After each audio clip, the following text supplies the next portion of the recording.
I'm Annie Shaw, and I am an artist and an organizer.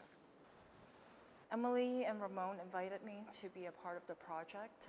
Part of it is because we share a lot of common interests in the topics in this exhibition that we're, examining on. And I particularly, I've been very interested in kind of finding out what has been happening in California. My activism has mostly been in New York the past few years.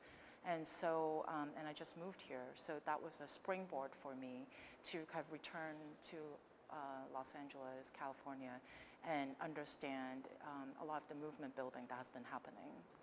To be very honest, the exhibition is the beginning, and for us to understand, for instance, we're meeting quite a few organizers in the coming weeks, and also during the exhibitions to kind of understand what has been happening around here. Of course, UC Riverside, what happened on campus has been a really kind of good example that this movement doesn't just belong to, traditional protest campuses like UC Berkeley or UCLA.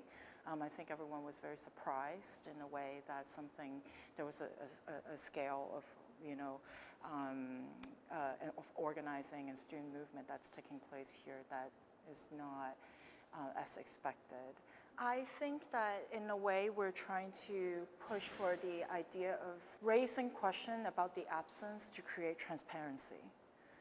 Actually all this material that, part of why actually the research has been really important and how to kind of generate a conversation based on the research of these code of conducts. And these are supposed to be public, in a way they're public policies, but it's never really discussed and examined.